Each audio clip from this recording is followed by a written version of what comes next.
हरे कृष्ण। आप सभी भक्तों को पुरुषोत्तम मास की पावन और मोक्षदायिनी कथा के पहले अध्याय में हार्दिक स्वागत है। ओम नमो भगवते वासुदेवाय। जय श्री पुरुषोत्तम भगवान। पहला अध्याय। एक बार बहुत से ऋषि मुनिजन नैमिष्य आरण्य में तीर्थ जाकर यज्ञ करने में उद्यत थे। उसी समय श्री सूत जी तीर्थ यात्रा के निमित्त भ्रमण करते हुए अपने शिष्यों सहित वहां पहुंचे। मुनियों को देखकर ऋषि मुनि नमस्कार कर आनंद मग्न हो गए।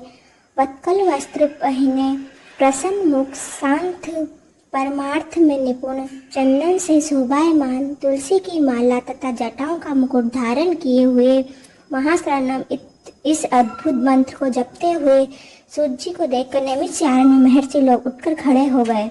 मुनियों ने हाथ पकड़कर कहा कि हे सूत जी, हम सबकी भगवान की अद्भुत कथाओं को सुनने की इच्छा है।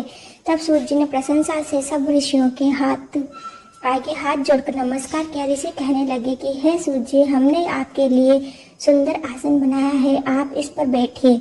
आप बड़े भाग्यवान हो, आपने गुरु की कृपा से भागवत के रहस्यों का वर्णन करने की शक्ति प्रदान की है। इस संसार में हजारों बातें सुनने योग्य है, परंतु उनमें जो भी सार वस्तु हो, उस हम संसार सागर में डूबे हुओं को पार करने के लिए जो श्रेष्ठ कथा आपके विचार में निश्चित हो, वही सुनाइए।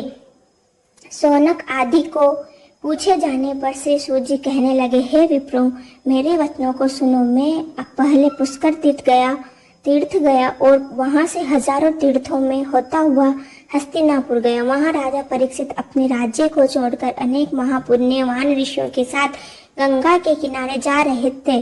उनमें अनेक सिद्ध योगी महासिद्ध मुनि थे।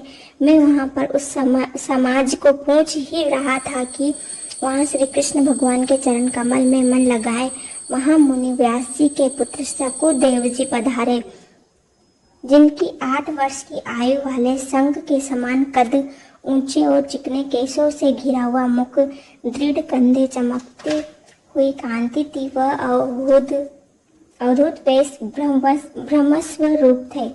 ऐसे महामुनि सुखदेव जी को देखकर सब मुनि हाथ जोड़कर खड़े हो गए। तब मुनियों के बनाए हुए कमल चक्र जैसे ऊंचे आसन पर सुखदेव जी को बिठाया गया। उस आसन पर बैठे हुए ज्ञान समुद्र के चंद्रमा रूपी सुखदेव जी ऋषियों की पूजा को ग्रहण कर ऐसे शोभायमान हुए जैसे तारागणों में चंद्रमा शोभायमान होता है। पहला अध्याय यहीं समाप्त होता है। जय श्री पुरुषोत्तम भगवान की।